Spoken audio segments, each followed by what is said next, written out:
From the immortal pen of James Fenimore Cooper came stirring tales of the early American frontier, when freedom-loving pioneers were carving a new nation out of an unknown, savage, and untamed wilderness.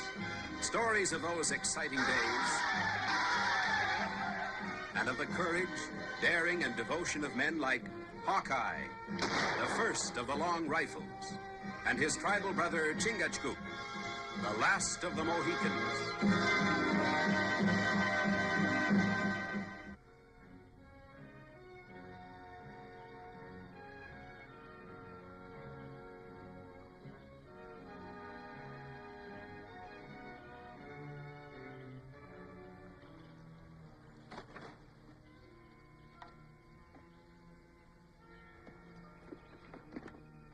Chingachgook!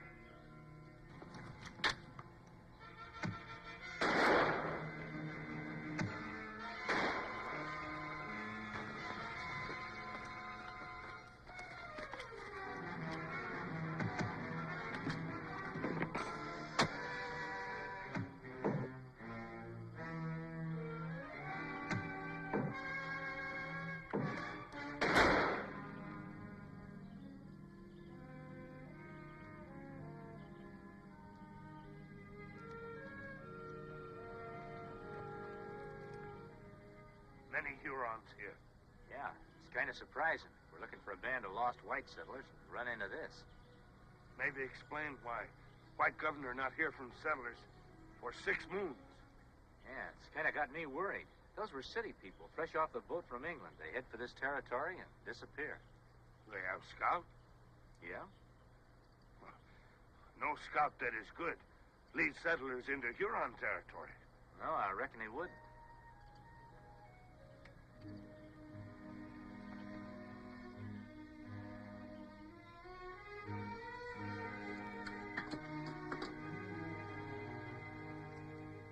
Done to your taste, Mr. Flint? That's fine eating, Ray. Better than them settlers is having.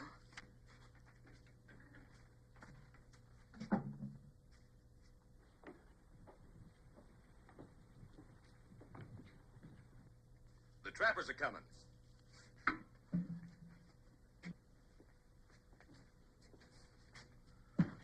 What's in them sacks for him, Rafe?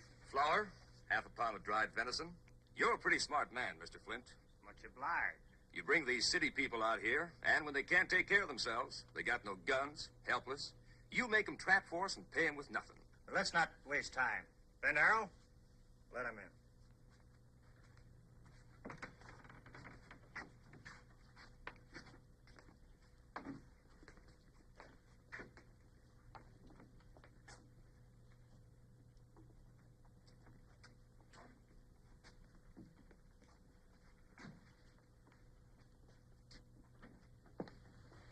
Fair catch. Take it, Rafe. I was hoping there'd be a little more provisions, Mr. Flint.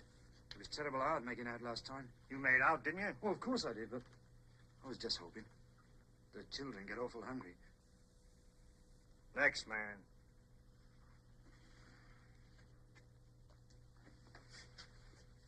That's a mighty small pack, Bass. I was sick. Don't make the pack any bigger. Wouldn't be surprised he was expecting to get full payment, though. You call this miserable sack full payment? You got any place else to peddle your furs? We could take it up to the capital. It ain't more than 50 miles away. 50 miles of virgin forest between here and the capital. Not one of you could find his way through a thick bush without a helping hand. And even if you could. Little Bear? Ben Arrow? What would your Huron brothers do if these people walked out on their agreement with Jake Flint? I ain't a hard man, Bass.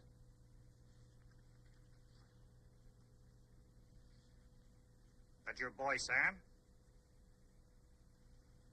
Sam Bass, come here. Who gave you that meat? You can't do that to my boy! No!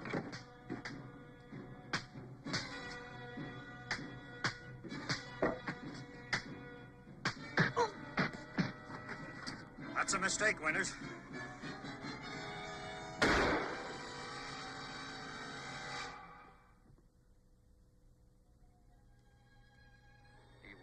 murdered. You better not talk like that.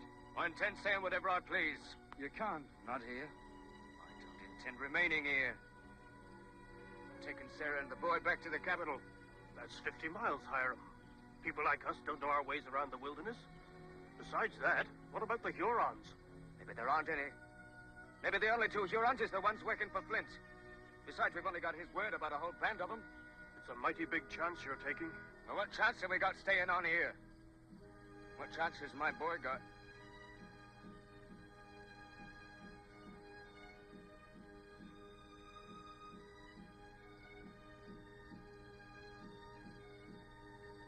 From the looks of you, I can see we're going it alone.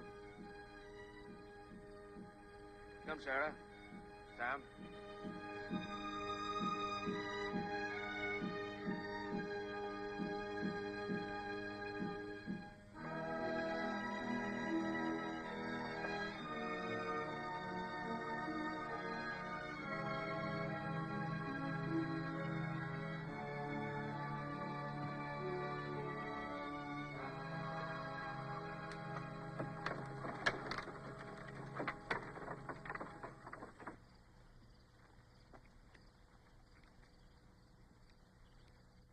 Looks peaceable enough.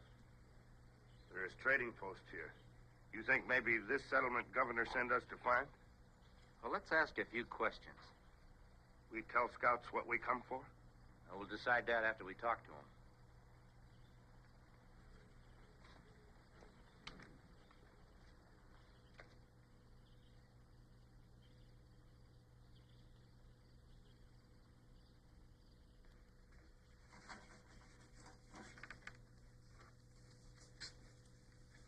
Afternoon to you.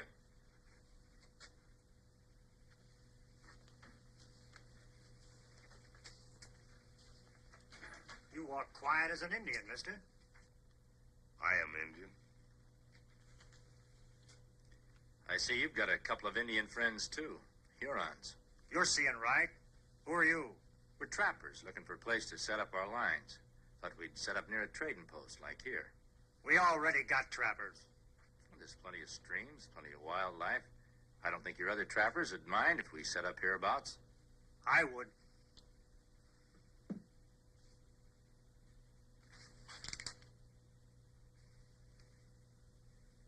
Well, that being the case, we'll just keep moving along.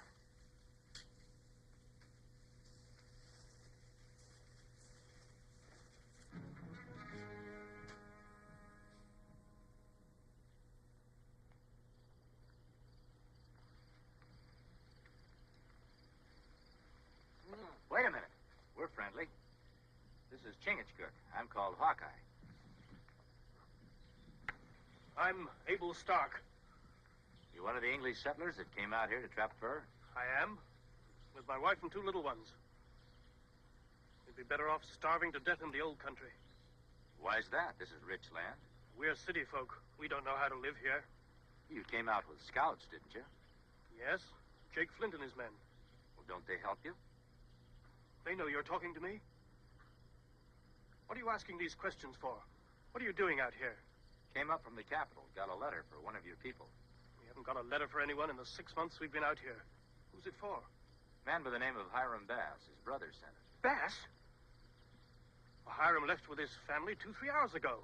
Headed for where? South to the capital. Flint's been saying there's Hurons between us and there. Bass wouldn't believe him. Well, he should have, because there are. We'll be back.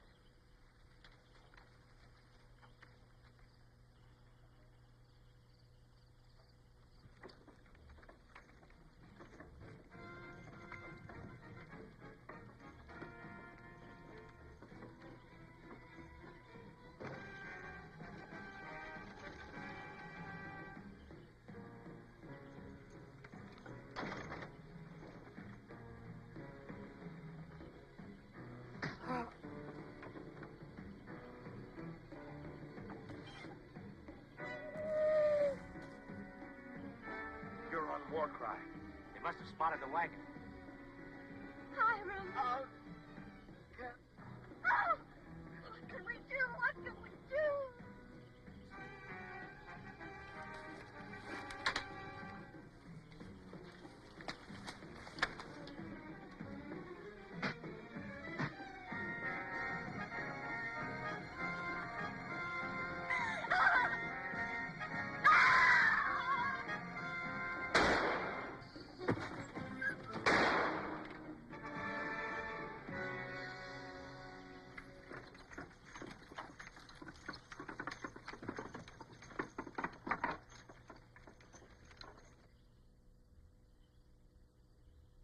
There's no going back to the capital, not until the Hurons are cleared out, and that'd take too much time. What else can we do?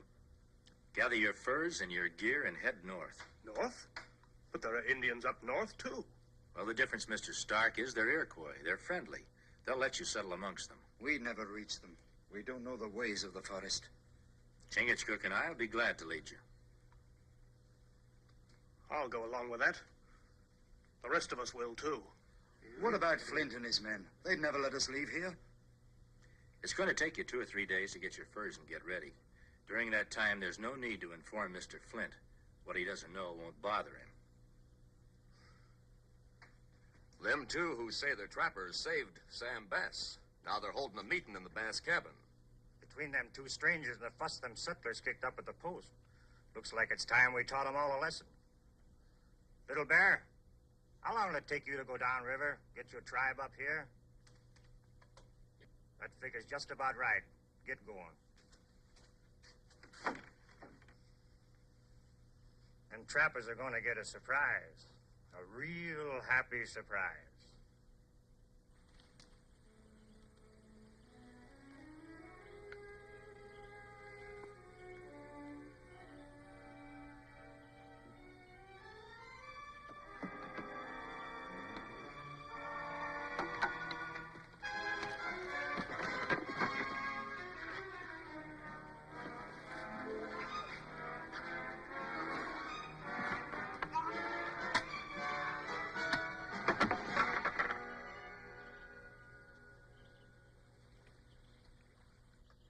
He'll do for now. Flint must have been sending him downstream for the other Hurons. Flint be brave man now, with all Huron tribe behind him. What'll we do now? Well, we'll go ahead with our plans. Flint doesn't know the Hurons aren't coming. That'll give us the time we need. We help settlers set trap. Yes, we can help them get started sooner that way.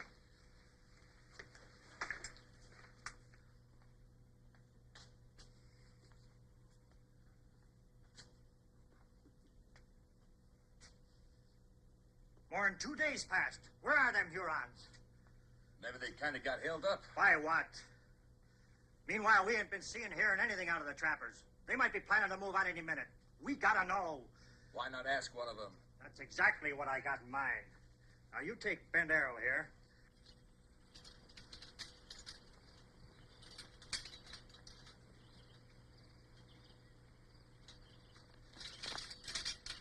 What do you want?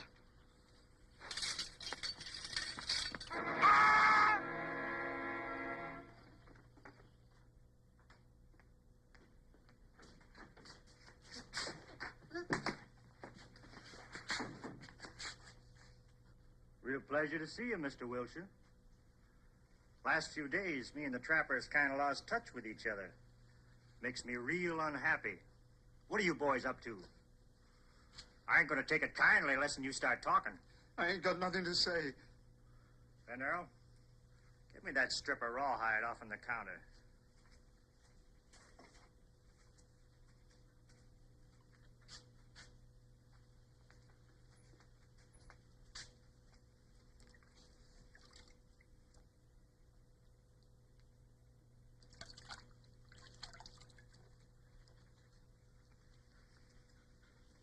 What do you know about leather, Mr. Wilshire? Well, I'll tell you. When it's wet, it stretches. But when it's drying, it starts getting tighter and tighter. You understand that. Now, supposing I was to take this piece of leather here, tie it real snug around your neck when it's still wet, and then, why, we'd all sit around and wait for it to start drying.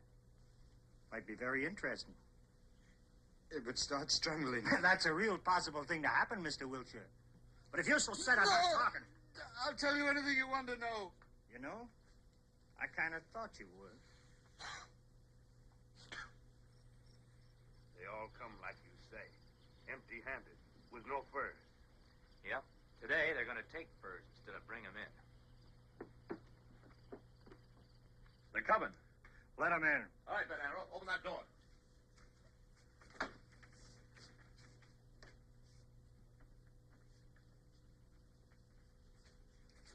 Glad to see you, friends. But you seem to be light on furs. Ain't the little beasties been walking into the traps? We've been taking plenty of furs. Now that's interesting. Where are they? We've got them cached. No reason to do that when I'm willing to buy them. Selling them to you is like trying to outshout a high wind. Get you nothing. Why'd you bother to come here at all? You've got furs here that belong to these trappers. We want them. I paid for them. The price wasn't right. You're getting pretty high-handed, mister. Me and my men are armed. I noticed. We still want those furs. You aim on selling them at the capital? Maybe. It's going to be quite a job guiding all these trappers down south. Maybe we're not going south. That ain't your favorite direction. Hurons aren't my favorite people. Well, you can go wherever you like. Thanks. Only, ain't you taking the Bass family with you? I don't see Hiram around. He's wounded. His wife? And the boy? In the cabin. Sorry, they ain't. That's right. They're gone. Now, you make sure of that. Then come back. And maybe we can talk different terms, huh?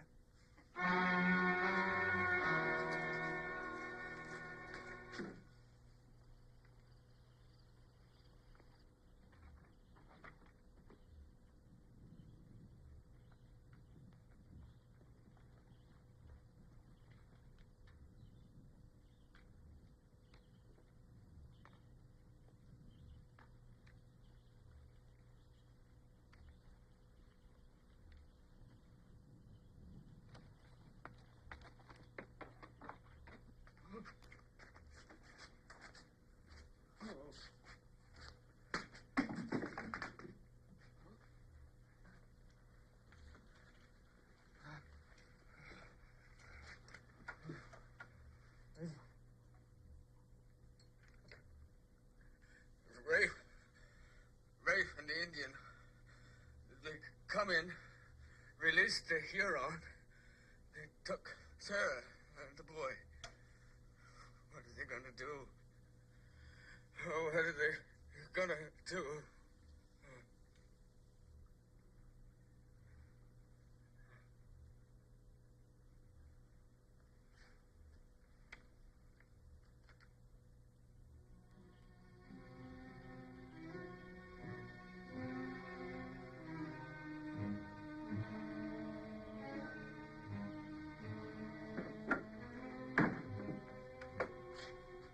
What do you want for Mrs. Bass and the boy? All the furs the trappers got cached away? All right, you can have them. And one thing more. You and the Indian give up your arms, become our prisoners. How do we know you'll keep your word? You don't. But you ain't got any choice either, have you? It's either you or the Bass family.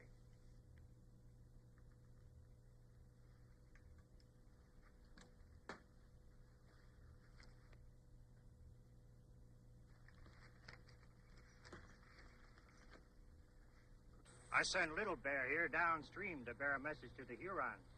You kind of intercepted him. So what I'm going to do is send you down instead. The Hurons are going to be mighty glad to meet you. Tie him to the raft.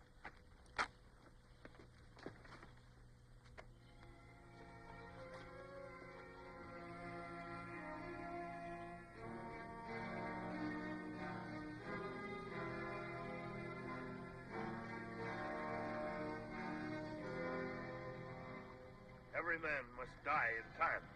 But to die by Huron is bad. I can't get these thongs loose at all. No. Leather is tight.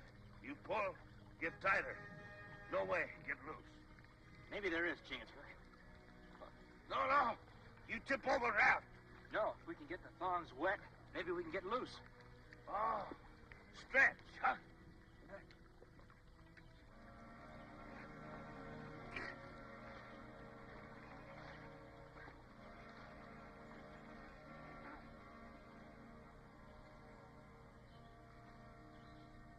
You reckon them trappers will stay in line while we sell these down at the capital? Well, there's nothing else they can do now that Hawkeye and his friend are gone.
They got loose somehow. Little Bear, Ben Arrow, go see what happened.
Little Bear, him out in the woods.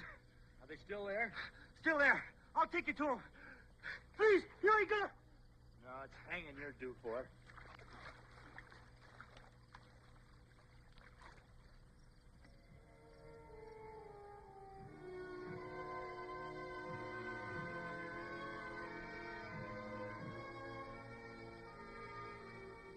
Well, you've got some arms and some knowledge of how to get along in the wilderness. You want to stay on by yourselves? I think we'll be fine. We'll deliver your furs and those varmints to the capital. They'll send you back more guns and provisions. I think you'll get along fine. Thanks to you and Chingachgook. Well, from now on, you won't have anyone to thank but yourselves. You were city people when you came out here. Now I think you're going to be real pioneers.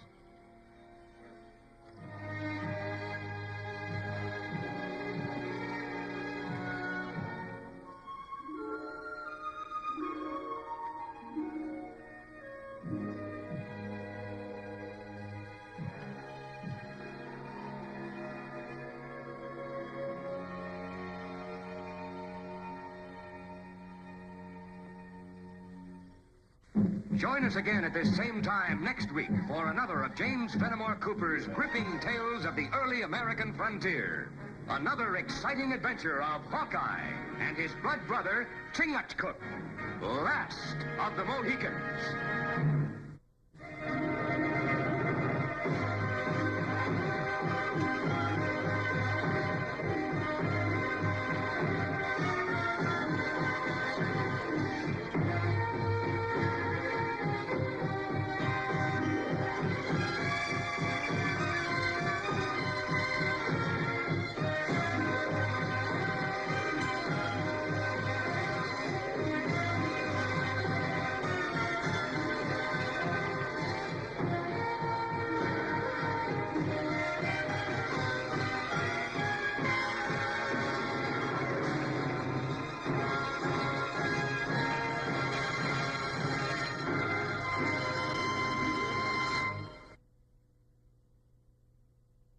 You know that feeling. The echo of musket fire, the crackle of campfires, and the wind rustling through wild frontier forests. It's a soundscape that instantly transports you to another era, where every shadow could hide a friend or a foe, and every night was filled with the promise of adventure. There's something about those wild woods that stirs the imagination, making you wonder what it was like to carve out a life on the edge of the unknown. That's the world I step into every time I watch Hawkeye and the Last of the Mohicans. It's more than just a show, it's a portal to a time when courage and survival were daily challenges, and the line between legend and reality was razor thin. It's not just another Western, it's a living, breathing piece of television history, and if you're a classic TV fan, you know exactly what I mean. There's a certain magic in those black and white images, a nostalgia that connects generations, inviting us to gather around the screen just like families did decades ago. Let's rewind to 1957. The world was changing fast, but television was still a new frontier, full of promise and possibility. Every week, millions tuned in, eager for stories that would whisk them away from the ordinary. Television was still young, and the American frontier was the ultimate stage. The untamed wilderness became a canvas for stories of bravery, hardship, and hope, capturing the spirit of a nation built on exploration. Starring John Hart as the sharp-eyed scout Hawkeye and Lon Chaney Jr. as his loyal Mohican friend Chingachgook, this series brought James Fenimore Cooper's epic stories right into our living rooms. Their chemistry was undeniable, and their adventures felt as real as the world outside your window. Together, these two heroes faced danger at every turn, but it was their friendship and sense of justice that really set the show apart. They weren't just fighting for survival, they were fighting for what was right, no matter the odds. Here's what makes Hawkeye unique. Beyond the action and adventure, it's a show with soul. It's about loyalty, trust, and the bonds that form when people stand together against adversity. It was shot on location in Canada, not on some dusty backlot. The cast and crew braved real forests, unpredictable weather, and rugged terrain to bring authenticity to every frame. When you see those sweeping forests and rocky rivers, that's all real wilderness, and trust me, you can feel it. The landscape itself becomes a character, shaping the story and challenging the heroes at every step. Even the rifles were authentic flintlocks. Every detail, from the costumes to the props, was chosen to immerse viewers in the world of the 18th century. There's a rawness to it that you just don't get with modern productions. Low budget? Sure, but that only added to the charm, forcing the creators to get creative and focus on storytelling. But what the show lacked in cash, it made up for with heart, drama, and a deep respect for history. The actors poured themselves into their roles, and every episode felt like a labor of love. The music, oh, it's classic. Traditional cues with just enough orchestral flair to make each chase and showdown feel bigger. The score swells at just the right moments, pulling you deeper into the story. Every time that theme kicks in, I'm transported straight back to those shadowy woods where danger and hope can lurk behind any tree. It's a feeling that never gets old, no matter how many times you watch. And here's a fun fact. Hawkeye and the Last of the Mohicans was one of the last great syndicated westerns of the 50s, a true send-off to an era of TV that valued storytelling over spectacle. It's a reminder of a time when imagination and character were the real stars. These episodes aren't just action-packed, they're about loyalty, honor, and surviving against the odds. Each story is a lesson in courage, showing us that even in the toughest times, hope and friendship can light the way. So if you've enjoyed this chapter, don't stop now. There's a whole world of classic adventure waiting for you, just a click away. Hit that subscribe button so you never miss another trailblazing adventure. Join our community of fans who love reliving these timeless stories. Watching on a smart TV? Scroll down and explore more timeless classics right here on the channel. There's always another journey, another hero, and another legend to discover. And hey, drop a like if you want to keep the spirit of classic television alive, and share this with fellow fans of vintage adventure. Thanks for joining me. Your support helps keep these stories alive for new generations. Remember, in the wild forests of the frontier, justice rides with Hawkeye. The legend lives on as long as we keep watching and remembering. See you in the next episode. Until then, keep the campfire burning and the spirit of adventure alive.